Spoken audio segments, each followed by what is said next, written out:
Gracias por acompañarme nuevamente a grabar el podcast de esta ocasión, que como ya vieron por el título, pues es sobre un artículo que a mí se me hizo pues sumamente interesante, fascinante, porque tiene que ver con algo que, bueno, para mí definitivamente es nuevo y sobre todo la posibilidad de que podamos ver la respuesta de una terapia, en este caso de luz, en la conectividad cerebral a través de resonancia magnética funcional. Realmente se me hizo muy interesante y por eso quiero pues platicarlo con ustedes en esta ocasión. Espero que sea de su interés y evidentemente que es algo que podemos platicar con nuestros colegas, con nuestros pacientes sobre cómo, bueno, primero una nueva tecnología que la verdad es que ya una vez investigando no es muy nueva. Lo que es nuevo es la manera como ellos demostraron que efectivamente se producen cambios estructurales con la terapia con luz infrarroja. Pero creo que esto es bastante interesante desde el punto de vista de nuestra especialidad. Así es que, pues sin más, vamos a empezar con el podcast de esta semana, ¿ok?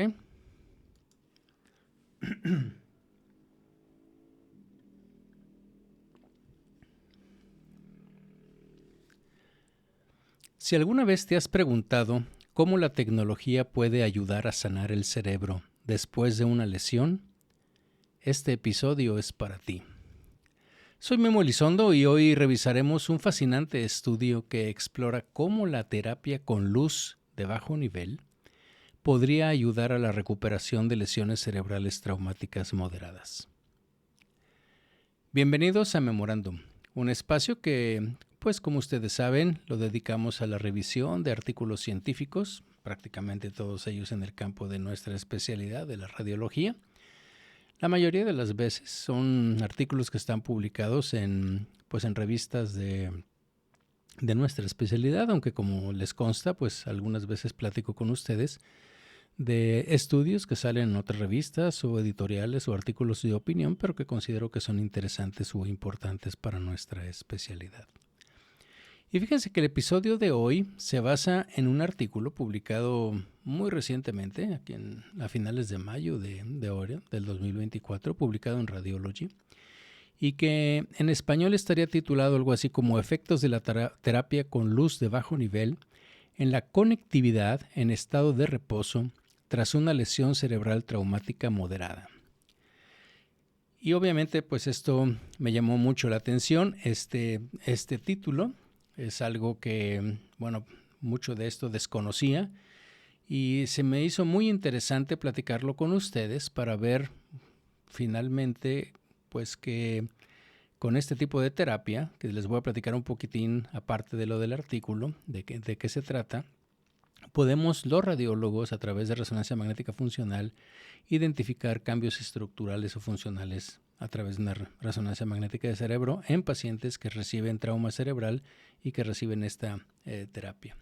Fíjense que otra cosa que me llamó la atención es de que el estudio está realizado en muchas instituciones, principalmente en Harvard, en el Mass General Hospital, el Departamento de Radiología, pero también en el Centro para Imágenes Biomédicas del Mass General Hospital, el Departamento de Medicina Interna también de ahí, el Departamento de Anestesiología de la Universidad de California en Irvine, también de la Universidad o la Escuela de Medicina de Yale en New Haven. Se me hizo interesante también que está metido el Departamento de Defensa de Estados Unidos, de Washington, y varias, pues la Escuela de Medicina, Departamento de Neurología de Pensilvania, de la Universidad de Pensilvania. Bueno, vamos a cubrir, como siempre, pues el contexto, los métodos, los hallazgos más importantes, las implicaciones que tiene el estudio y básicamente, bueno, como siempre les voy a dejar el link de este estudio en las diferentes plataformas donde publico Memorándum, pero vamos como siempre a tratar de poner esto pues un poco en contexto.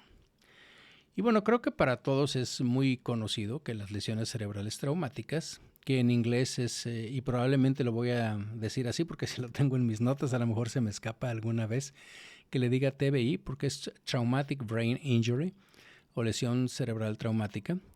Bueno, pues esta es una situación, es una condición bastante seria, muy común. Ya hemos tratado en algún par de episodios anteriormente sobre los efectos que tiene este trauma, ya sea en el fútbol americano, incluso en fútbol, soccer, el cabeceo, en fin, hay otros episodios que hemos hablado de esto.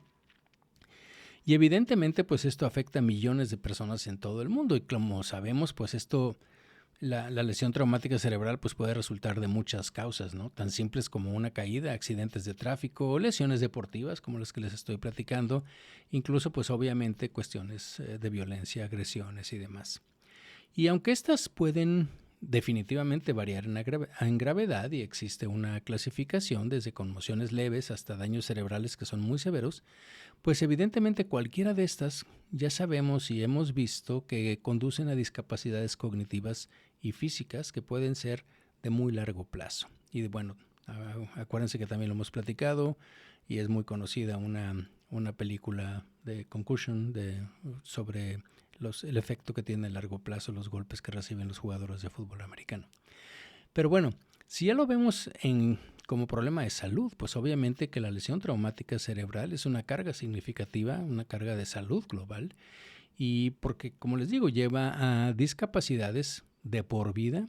Bueno, en algunas situaciones, obviamente, si esto es muy grave, puede incluso llegar a la muerte.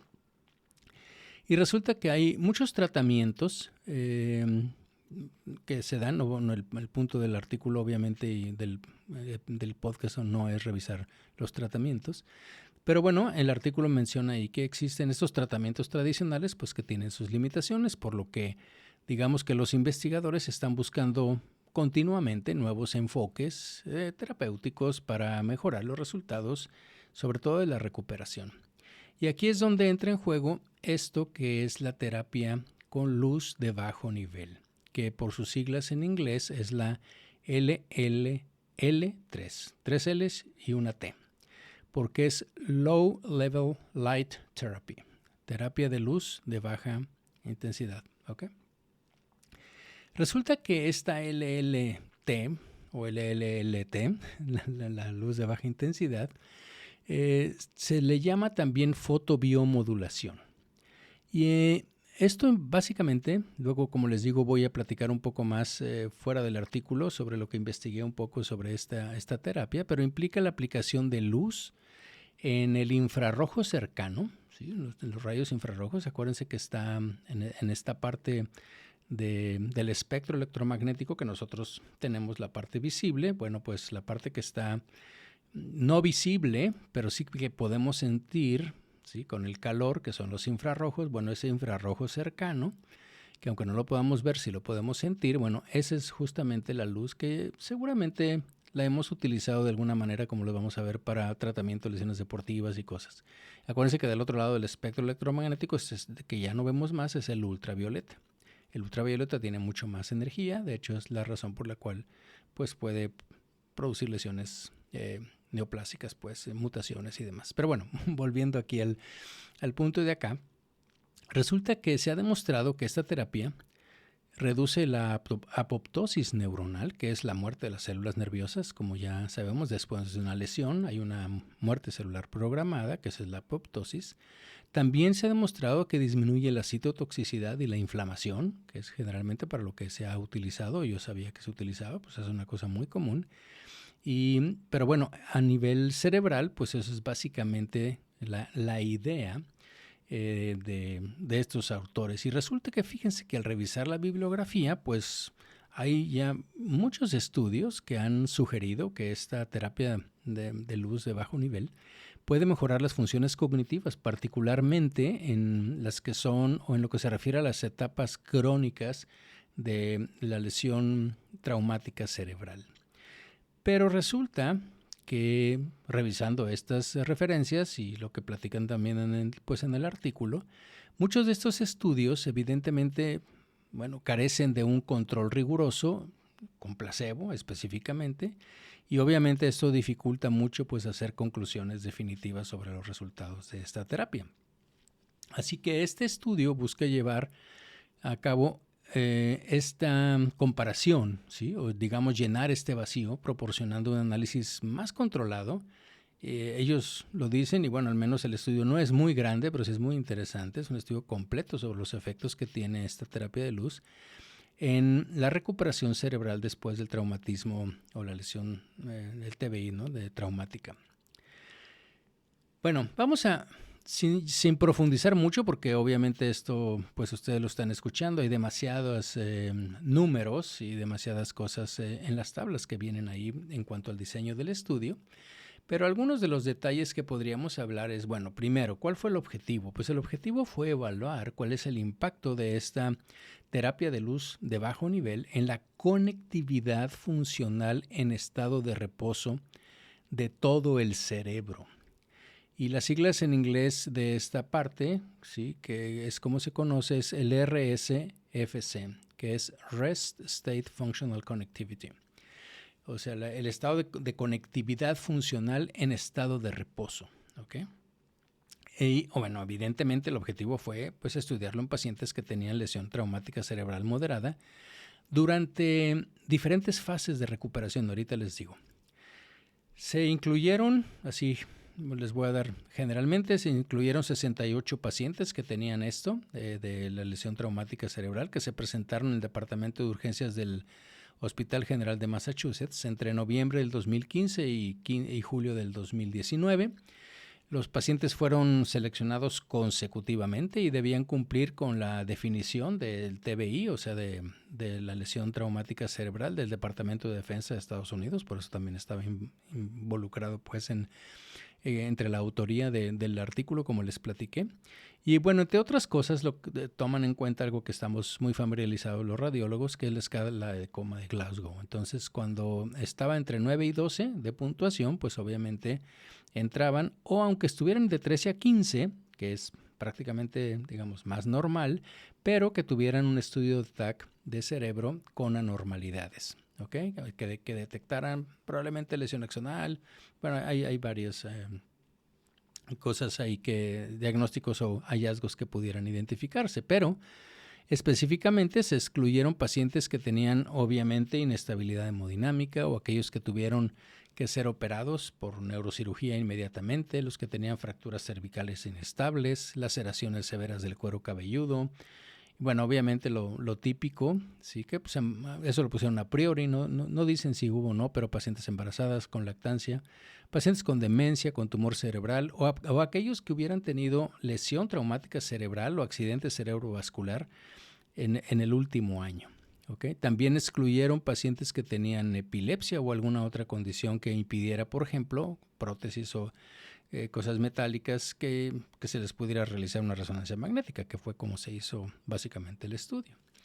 Como estos fueron los pacientes, ¿sí? Como controles sanos se reclutaron 23 individuos, que ahí bien menciona que lo anunciaron a través de correo electrónico y los carteles que pusieron en la red hospitalaria, excluyendo también aquellos que tenían antecedentes de lesión craneal, que tenían migrañas, apnea del sueño, trastornos neurológicos o incluso abuso de drogas. Entonces todo eso se excluyó. Resulta que los participantes, como les digo, de los 68 que tenían lesión traumática cerebral, se aleatorizaron en una proporción de 1 a 1 para recibir terapia de luz o tratamiento simulado, el sham therapy que le llaman los americanos. Y el tratamiento lo iniciaron 72 horas posteriores a la lesión, o sea, de que habían sido, no todos los pacientes llegaron inmediatamente, pero bueno, durante las 72 horas después de que habían tenido la lesión. Y resulta que el estudio fue prácticamente un doble ciego, aunque el coordinador, o sea, el que aplicaba un casco, que es donde van los diodos de luz, él sí sabía, por ahorita les voy a decir, él sabía si estaban prendidos o no los diodos de luz, ¿okay? En todos los demás, eso no se veía, entonces todos los demás, los participantes y la mayoría de todo el personal que estaba en el estudio, pues permanecieron ciegos al grupo de tratamiento. La luz que utilizaron de bajo nivel se administró, como les digo, con un casco, ahí viene la foto en el artículo, que emite luz infrarroja cercana. Esta es una longitud de onda que está central en 810 nanómetros y lo hace en 3 puntos temporales separados por al menos 12 horas, ¿sí? Me refiero en el tratamiento, ¿okay? Y cada sesión duró aproximadamente unos 20 minutos, estuvo calculada que duraba 20 minutos. El grupo simulado, los diodos, o sea, del mismo casco que utilizaron, pues estaban apagados, o sea, nunca se prendieron, pero utilizaban el mismo casco y utilizaron todo lo demás, pues era básicamente como si estuvieran. Como es algo que no sientes, algo que no, pues el paciente no sabe. Y los que estaban ahí colocando el casco tampoco sabían si estaba funcionando o no estaba funcionando. Solo la persona que lo hacía, pues. Resulta, todos ellos se sometieron a pues lo que nos interesa, una resonancia magnética. En este caso en particular utilizaron un prisma de 3 Tesla, una antena de cabeza de 64 canales. Y para los pacientes que tenían lesión traumática cerebral, pues se hicieron 3 resonancias o en 3 fases de recuperación. Lo que le llamaron ellos la fase aguda, que fue dentro de la primera semana, la fase subaguda, que fue en 2 a 3 semanas, y la subaguda tardía, que fue en 3 meses. A los controles, evidentemente, pues solo se les fueron sometidos a una sola resonancia magnética, porque no tenía, ¿verdad? Y bueno, después lo que se hicieron es que se cuantificó esta conectividad funcional en estado de reposo, que yo les decía, estimando el coeficiente de correlación de Pearson, de todas las señales o las oscilaciones que hubo con la secuencia BOLD. ¿Sí? ¿Se acuerdan que esa es la donde vemos prácticamente pues, el efecto de susceptibilidad, ¿sí? por difusión? Y la pérdida de coherencia, en fin, bueno, esto tiene que ver con física, no me voy a desviar en esto, pero bueno, utilizaron la señal BOLD entre los diferentes pares de las regiones cerebrales. Y lo que encontraron fue, fíjense que muy interesante, porque los participantes que estaban en los grupos que tenían terapia con luz y el simulado tenían, bueno, primero edades y el sexo eran muy comparables. La mediana de edad fue de 50 años en ambos grupos de tratamiento, o sea, los que tenían luz y los que eran sham.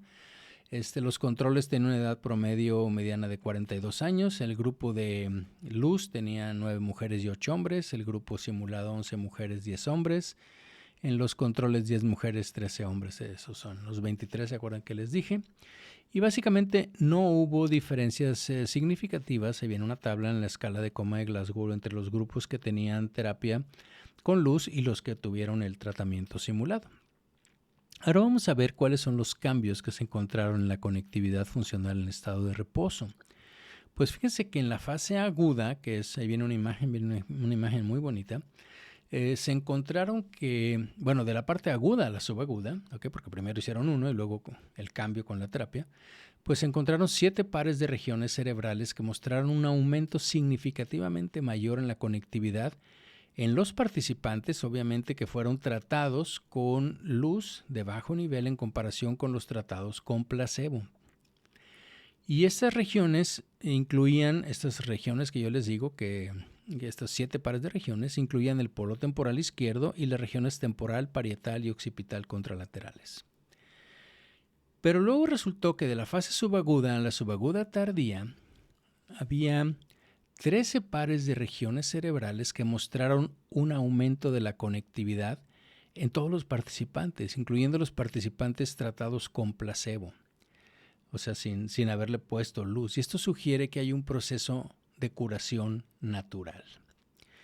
Entonces, esto fue lo que observaron ellos en la resonancia magnética funcional. Y luego resulta que lo que hicieron fue compararlo con resultados clínicos utilizando un cuestionario de síntomas de postconmociones, que es uno que ya está pues muy validado, que se llama, o las siglas son RPQ, porque es el cuestionario de síntomas postconmocionales de RiverMed. Y resulta que, fíjense que lo interesante es que los resultados indicaron que ambos grupos tenían puntuaciones similares. No hubo diferencia entre los dos, lo que sugiere que los cambios que se observaron en la conectividad cerebral no se tradujeron en mejoras clínicas, al menos no inmediatas, ¿okay? Que es lo que duró el estudio. Y bueno, pues a manera de, digamos, discusión y conclusiones del estudio, pues podríamos decir que primero, que la luz de bajo nivel o la terapia con luz de bajo nivel, administrada dentro de las primeras 72 horas posteriores a la lesión, aumentó la conectividad funcional en estado de reposo durante la fase aguda, subaguda de recuperación de los pacientes que tenían esta lesión traumática cerebral. Pero a pesar de estos cambios, como les digo, que se observaron en la conectividad cerebral, no se encontraron mejoras significativamente en los resultados clínicos. Y como les digo, esto sugiere que los efectos de la terapia con luz de bajo nivel en la conectividad neuronal no se traducen necesariamente en beneficios clínicos inmediatos, como les decía. Y bueno, pues evidentemente también viene en la discusión, se necesitan estudios pues más grandes y con un seguimiento más prolongado, obvio, para determinar pues cuál es realmente el papel terapéutico que tiene esta terapia con luz de bajo nivel en la recuperación de los pacientes que tienen lesión traumática cerebral moderada, y también explorar si estos cambios en la conectividad puedan llevar a mejoras de resultados a largo plazo, que eso evidentemente no lo estudiaron, aunque dicen que pueden seguir esa corte. ¿Okay? Y como les decía al principio, pues resulta que me puse a investigar un poco porque la verdad es de que no, digo, sí había visto esos equipos que te ponen así un poco de infrarrojo cuando tienes una lesión en deportivo, cosa, pero la verdad es que no tenía la menor idea de qué podía ser esto. Entonces, resulta que esta terapia, que como les digo, de bajo nivel, de luz de bajo nivel, como les digo, también se conoce en la literatura como fotobiomodulación. Y resulta que este es un tratamiento que utiliza esta pues, luz de baja intensidad, que generalmente está en el rango de la luz roja o infrarroja cercana, y esto sirve para estimular la reparación de tejidos y reducir la inflamación y el dolor. Solo como cosa curiosa, ¿sí? Porque ustedes también saben que, bueno, que tengo otro podcast de Memoverso que tiene que ver con mucha cosa de astronomía y demás. Bueno, solo para hacer una comparación, porque se me hizo interesante, resulta que el telescopio que seguramente han escuchado, el James Webb, capta imágenes en infrarrojo. Eso es básicamente lo único que hace, no en luz visible como el Hubble.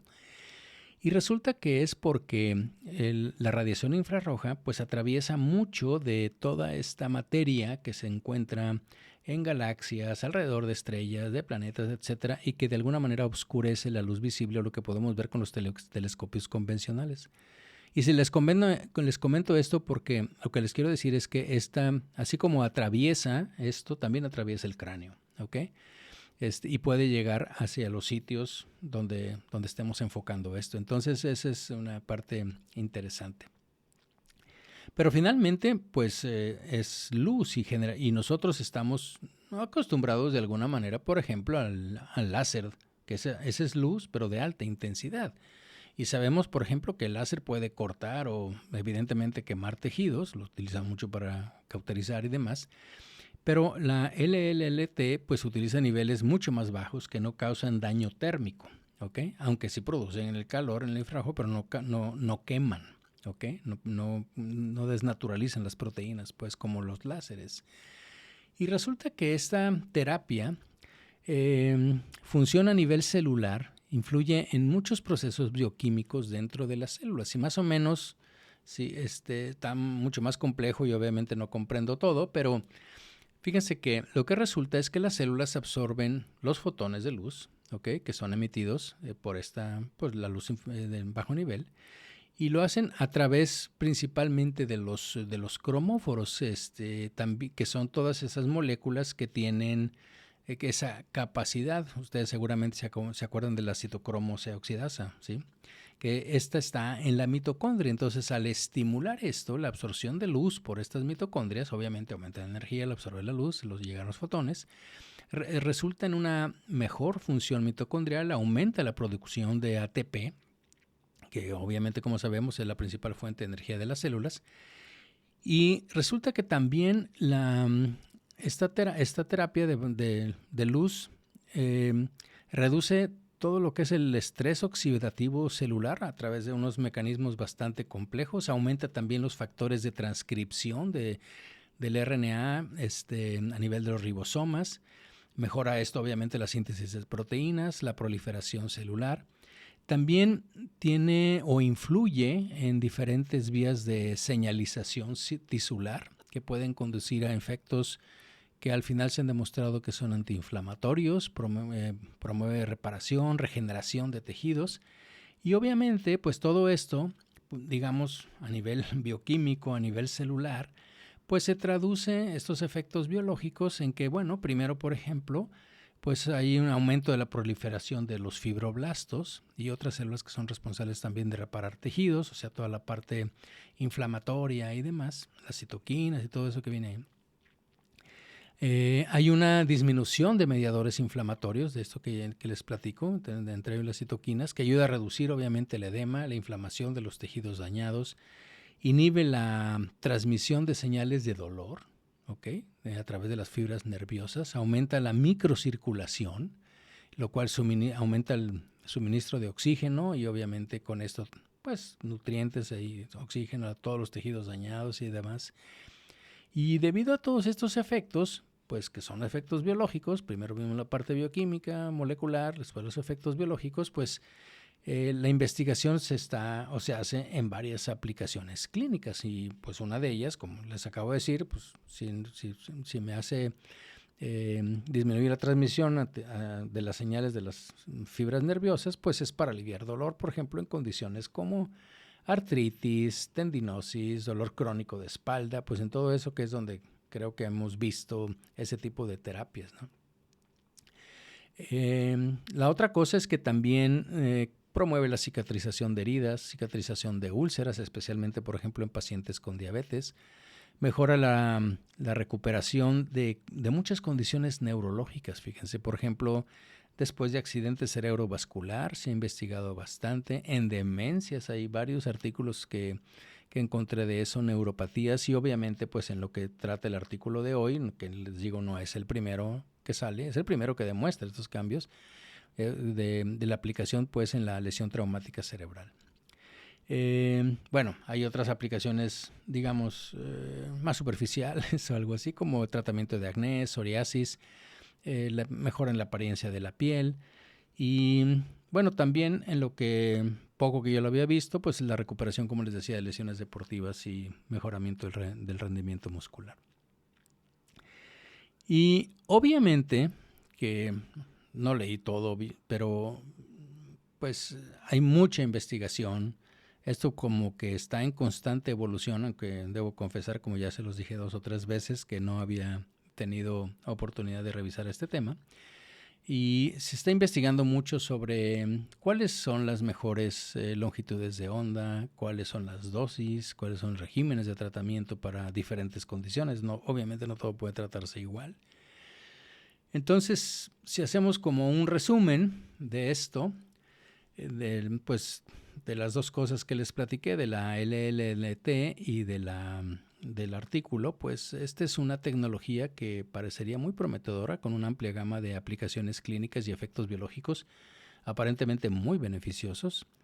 Y como les platiqué, pues las investigaciones futuras seguramente deben centrarse primero pues en estudios más grandes, más completos, que incluyan lo que ellos mismos dicen los autores de este artículo, seguimientos a largo plazo, evaluaciones clínicas que sean mucho más detalladas, no nada más un cuestionario, pues, y las resonancias, sino que debe de haber algunas otras cosas que se pueden y deben investigarse, pues.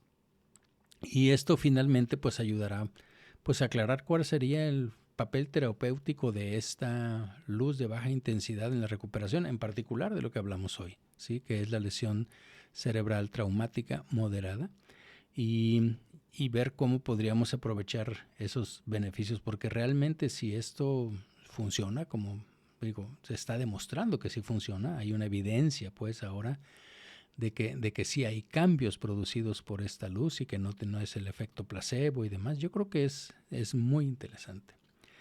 Entonces, pues, no sé, para ir cerrando, yo creo que el episodio de hoy pues cubrió un estudio que, como les digo, a mí se me hizo muy interesante sobre los efectos que tiene esta terapia de luz de bajo nivel en la conectividad cerebral. Después, obviamente, como les digo, muy específicamente en este estudio, aunque se han estudiado otras cosas, pues después de una lesión traumática moderada. Y La conclusión también es muy importante, ¿no? Porque si bien esta terapia de luz de baja intensidad parece incrementar la modulación de la conectividad cerebral, pues obviamente se necesitan mucho más investigaciones para establecer cuáles son sus beneficios, porque al menos a corto plazo parece que el cerebro mismo, ¿sí? Tiene su mecanismo de recuperación, pero tendríamos que ver si el añadir esas conectividades tempranas a largo plazo tiene algún efecto. Pues bien, espero que hayan encontrado este episodio informativo, atractivo. A mí se me hizo, como ya les he dicho varias veces, muy interesante. Como siempre, si tienen alguna pregunta, sugerencia, comentario, por favor háganmelo saber a través de las diferentes plataformas donde publico Memorándum, a través de la página memorandum.mx, de mi correo que es memolizondo@memorandum.mx. Y pues no me queda más que agradecerles mucho su atención y nos escuchamos en la próxima.